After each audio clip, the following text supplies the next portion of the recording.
Olá pessoal, professor Evandro aqui. Essa é a quinta videoaula referente ao sistema nervoso periférico. Nela eu vou estar falando dos nervos vestíbulo coclear, glossofaríngeo, vago, o acessório e o hipoglosso. Com isso a gente termina a anatomia dos nervos cranianos, né? Inclusive no final dessa aula eu deixo uma tabelinha, tá? Que tem todas as informações que eu passei ao longo das aulas.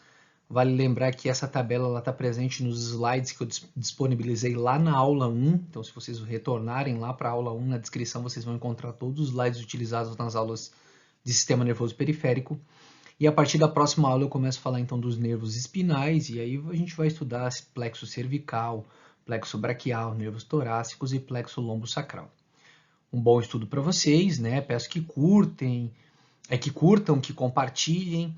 E, se possível, me deixe uma mensagem, né, um recadinho, uma dúvida ou, né, uma interação informando o que estão achando da aula, se estão com alguma dificuldade, se tem alguma sugestão.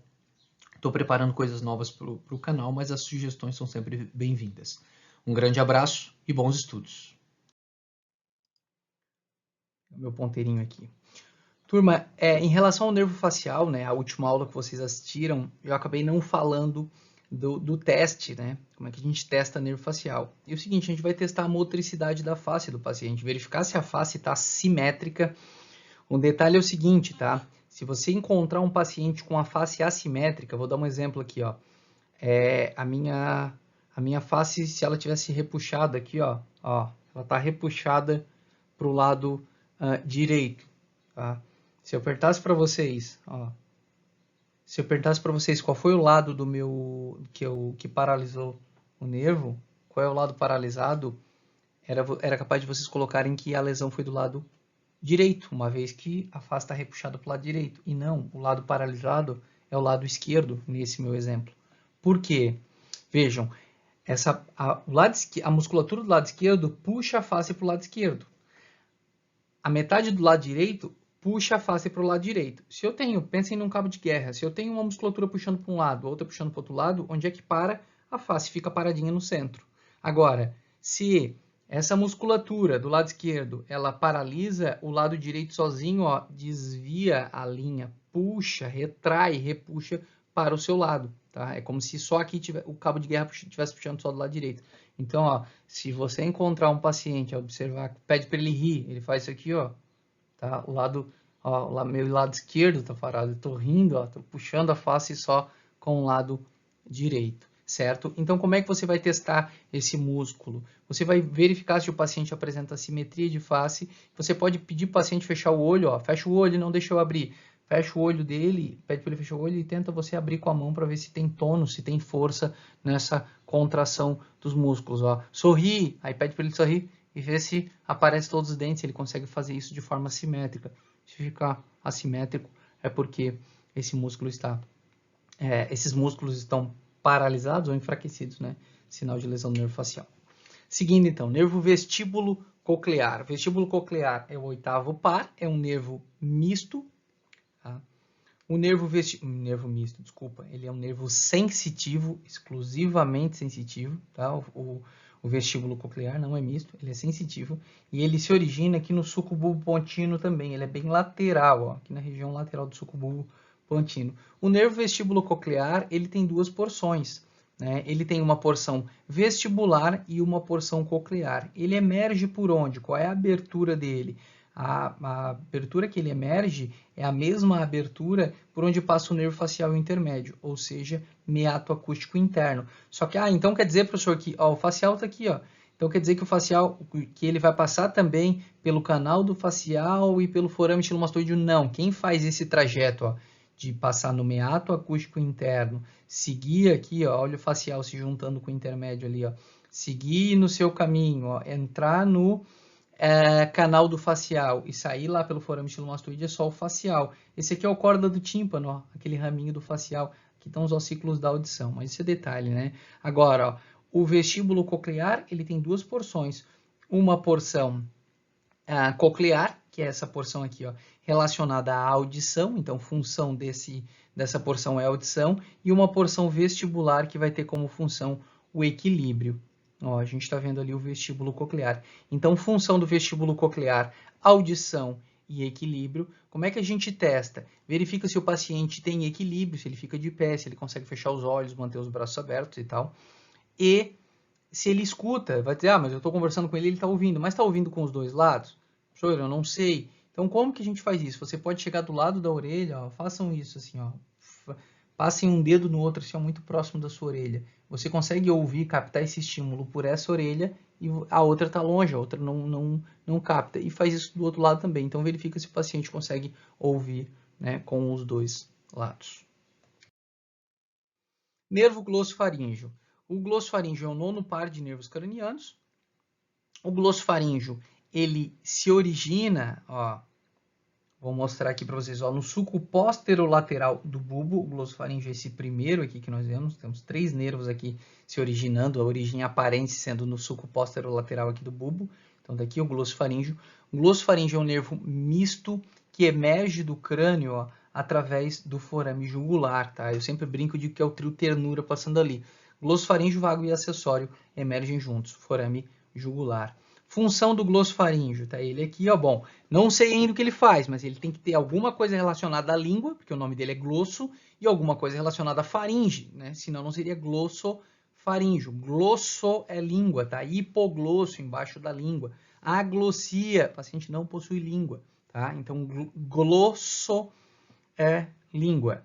Bom, o glossofaríngeo, ele está se projetando lá para a língua. Ele é considerado misto, mas na verdade a função motora é inervar um único músculo, tá? Que é o músculo estilofaríngeo, mas isso é detalhe, não vou perguntar para vocês qual é o músculo, tá? Mas pode considerar como ele sendo um nervo misto. Então tá aqui o glossofaríngeo inervando o músculo estilofaríngeo e a função dele sensitiva faz a sensibilidade aqui, ó, de grande parte da faringe, a sensibilidade tátil do palato mole, isso é importante saber, porque é essa forma que a gente vai testar o glossofaríngeo, ó. Sensibilidade tátil aqui do palato mole, sensibilidade aqui da tonsila palatina, da fossa tonsilar também, da região onde está a tonsila palatina, e sensibilidade, ó, tanto sensibilidade geral quanto gustatória do terço posterior da língua. Nós vimos que os 2 terços anteriores da língua eu tinha o facial fazendo a sensibilidade gustatória e o trigêmeo fazendo a sensibilidade geral. Agora, no terço posterior da língua, tanto sensibilidade geral quanto gustatória é feita pelo glossofaríngeo. Além disso, o glossofaríngeo desce, ó, e ele vai fazer a inervação do bulbo carotídeo e do glomo carotídeo. O bulbo carotídeo aqui está relacionado, tá, alguns chamam de seio carótico também, está relacionado aos barorreceptores, receptores de pressão. E o glomo ou seio carótico aqui está relacionado aos quimiorreceptores, receptores químicos que verificam a quantidade de CO2 e de oxigênio que nós temos no sangue, tá? Mas eu volto a falar um pouco melhor dessa questão aqui na anatomia de pescoço no semestre que vem. Por enquanto a gente fica só com essa informação. Como é que a gente testa o nervo glossofaríngeo? Você pede o paciente abrir a boca, pega aquelas espátulas, né, de língua e vai lá e estimula, coloca no palato, mas de cada lado, tem que estimular dos 2 lados, né? Então vai de um lado e encosta e vê se ele tem aquele reflexo do vômito, porque o toque, né, a sensibilidade tátil do palato mole aqui é que gera aquele estímulo, né? Quando a gente coloca lá e sente, né, agoniado, a gente coloca a escova de dente também faz aquela ânsia. Então, ó, aquela ânsia, aquele estímulo é feito pelo glossofaríngeo. É só colocar a espátulazinha e verificar se há esse reflexo ou não. Tá passando ele aqui, né, emergindo pelo forame jugular, né, juntamente com o vago e juntamente com o acessório que eu vou falar na sequência. Nervo vago. O vago é o 10º par, o vago é misto, tá? Nervo misto. E vamos à sua, ó, tá ele aqui, vamos à sua origem aparente, ó. O vago também se origina no sulco posterolateral do bulbo, tá? Esse nervo mais grossão aqui, porque o vago é um nervo grande, tá? É o maior nervo craniano, né? Um nervo bem grande, porque vocês vão ver que vem até o abdômen.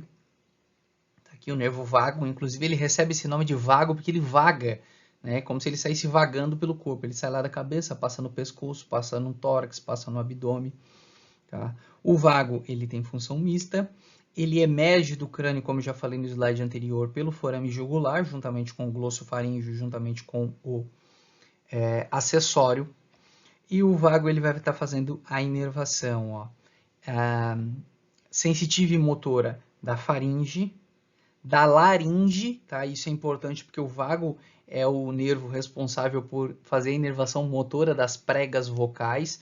Se vocês lembrarem, lá no recesso piriforme, lá em sistema respiratório, eu falei que tinha um nervo laringeu superior que fazia inervação de parte da laringe, ou seja, a metade superior da laringe, tá? E, inclusive, esse músculo aqui, ó, chamado de músculo cricotireoídeo, ele é feito, essa inervação é feita pelo laringeu superior, que é um ramo do vago. Meu tablet está respondendo aqui uma pergunta que eu nem fiz.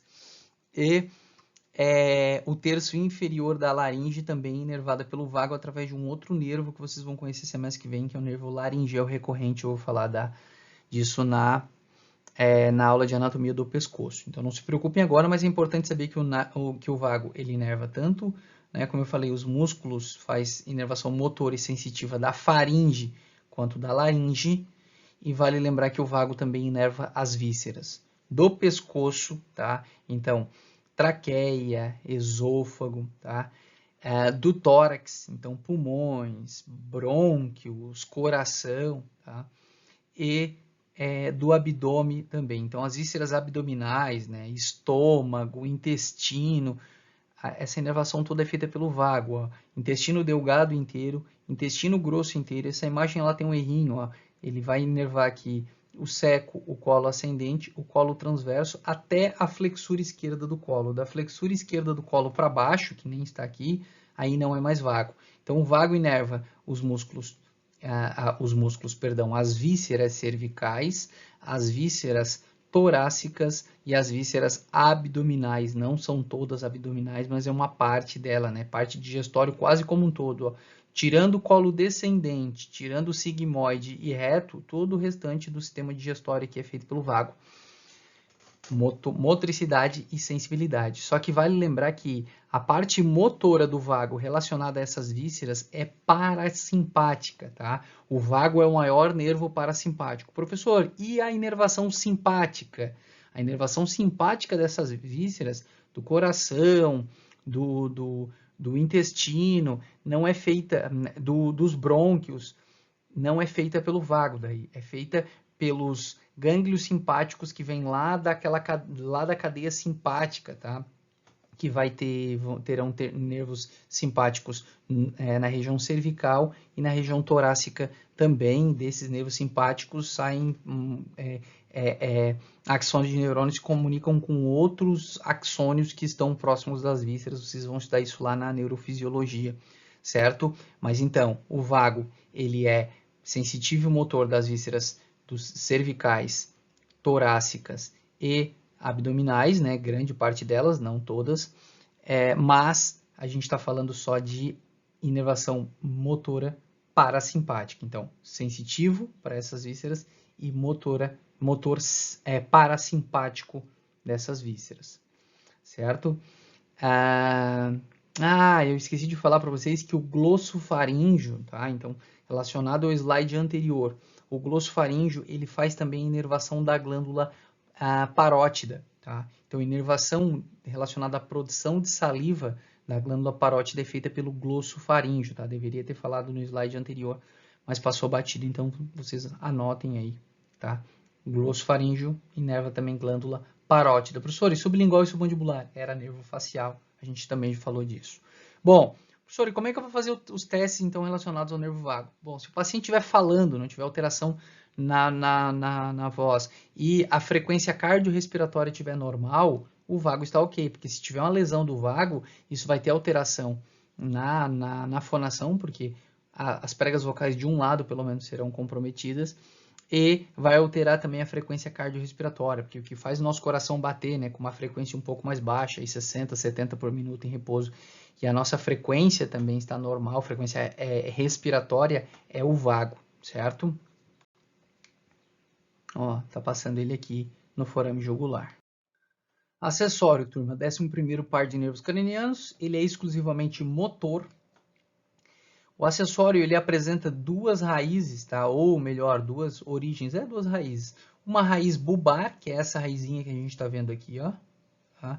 E uma raiz espinal. Embora o acessório seja um nervo craniano, uma parte dele vem dos 5 primeiros segmentos medulares. Ó, aqui a medula, ó, isso aqui é o limite, né, do forame magno, do forame magno.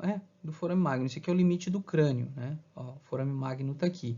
Então, daqui para baixo, ó, é medula espinal. E daqui, ó, dessa linha para cima é bulbo. Então, ó, notem que uma raiz vem aqui dos 5 primeiros segmentos medulares. Ó. Pode ver, ó, 1, 2, 3, 4, 5. Esses 5 segmentos, às vezes 6, tá? Mas a maioria das vezes 5, originam uma raiz do acessório que sobe, ó, entra no crânio através do forame magno, conforme vocês observam aqui o forame magno, ó, se funde, se une com a raiz bulbar e eu formo o acessório propriamente dito. Então está aqui o acessório com suas duas raízes.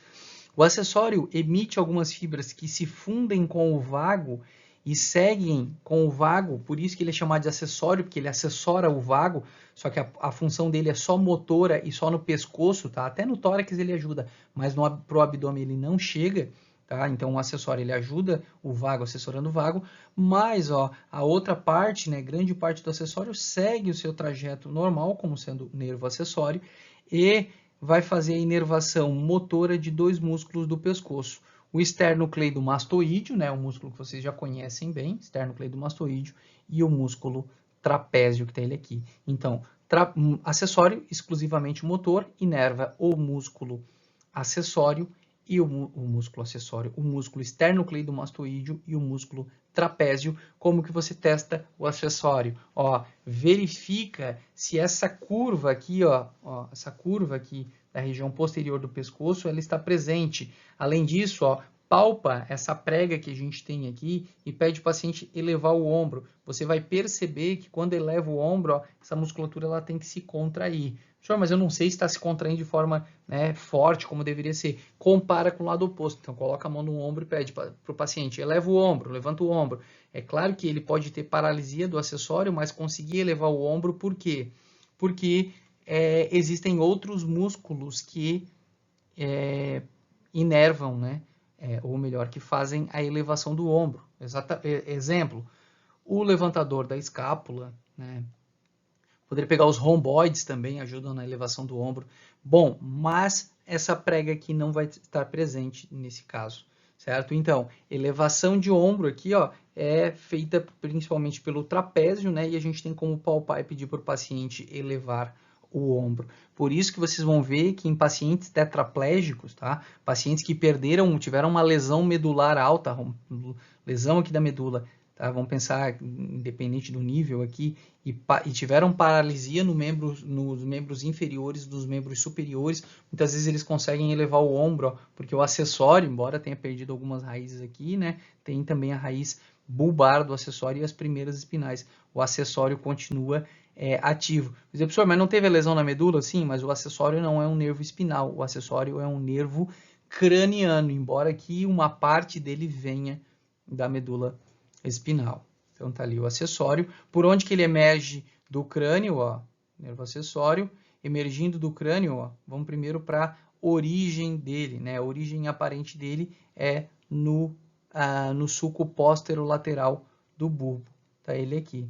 E o acessório, então, ó, ele está emergindo, ele está passando aqui, saindo do crânio pelo forame jugular, né, juntamente com o glosso faríngeo e juntamente com o vago. Vai dizer, professor, mas não tinha falado em forame magno? Não, ó. A raiz espinal dele entra no crânio através do forame magno, se junta com a raiz bulbar e o acessório, então, sai do crânio, emerge do crânio, a saída dele vai ser pelo forame jugular, né, juntamente, como eu falei, com o vago que está aqui e com o glosso faríngeo que não está aqui nessa imagem, já foi cortado aqui, mas lá a gente observa os três, né? Essa aqui é a raiz espinal do acessório. Tá ali. Nervo hipoglosso, então, 12º par de nervos cranianos. O nervo hipoglosso, tá? Ele é um nervo exclusivamente motor também, tá? Tá aqui o hipoglosso. O hipoglosso, ele se origina no sulco anterolateral do bulbo, a origem aparente dele, ó, anterior aqui em relação às olivas. Então tá aqui o nervo hipoglosso. O nervo hipoglosso, ele emerge do crânio, ele sai do crânio aqui através do canal do hipoglosso. Tá? E o hipoglosso ele vem para a língua, tá ali ele, ó, um pouquinho mais baixo ali, ó, o hipoglosso, tá passando no canal do hipoglosso, e ele, depois que ele emergiu aqui, ele vem para a língua fazer a inervação motora da língua. Vocês viram comigo lá em sistema digestório, que a língua é constituída por vários músculos, né? E esses músculos eles são inervados pelo hipoglosso. Existe um dos músculos, tá? Chamado de músculo palatoglosso, que não é inervado pelo hipoglosso, mas isso é detalhe, tá? Jamais cobraria isso de vocês. A gente considera que músculo de língua é inervado pelo hipoglosso. Função dele, então, motricidade da língua. Como é que eu vou testar o hipoglosso? Pede o paciente colocar a língua para fora. Quando ele vai colocar a língua para fora, tá? Se os dois lados, né, estiverem ativos, a língua ela sai assim, ó, né? Vamos dizer que balanceada, né, direitinho para frente. Se eu tiver, por exemplo, a lesão do hipoglosso do lado esquerdo, quando eu tento colocar a língua para fora, a minha língua vai cair para o lado esquerdo, para o lado lesado, tá? Então você sabe que se jogar a língua para fora e ela desviar para o lado esquerdo, assim, ó, é porque o lado esquerdo está comprometido, ela cai para o lado comprometido. Eu não vou perguntar para você se cai para o lado comprometido ou não, tá? Mas se tiver queda da língua para um dos lados, é sinal de que o hipoglosso pode estar comprometido e metade da língua, metade esquerda da minha língua paralisa. Metade, se passando um tempo, depois de um tempo, metade esquerda da língua atrofia e a metade direita não atrofia, porque continua a sua inervação normal, tá? Então essa é a função do hipoglosso. Se eu cortar o hipoglosso aqui, eu paraliso metade da língua. E outra metade não, só se eu cortar o hipoglosso tanto de um lado quanto do outro, né, para a língua paralisar como um todo, certo? E aqui é aquele quadrinho resumo que eu falei para vocês, tá? Então aqui é um quadrinho resumo. Dá uma olhadinha no material de vocês, que talvez o estilo faríngeo aqui, ó, tem um errinho, tá? Esteja estilifaríngeo, um izinho aqui, tá? Mas é estilofaríngeo, esse músculo. Então, ó, aqui tá um quadrinho com resumo de todos os nervos cranianos que eu falei para vocês, tá? Bem tranquilo, facilita um pouco o estudo, né? Quando vocês observam aqui o quadrinho, alguma coisa eu não consegui pegar, tá aqui. Professor, mas eu li lá em uma outra referência e tinha mais alguns detalhes, preciso saber? Não, o que não está aqui não há necessidade de vocês saberem, ok? Ou o que eu não falei não há necessidade, certo? Pessoal, então a gente termina a nossa aula por aqui e na próxima aula a gente vai estar falando então dos nervos espinais. Um abraço e até lá.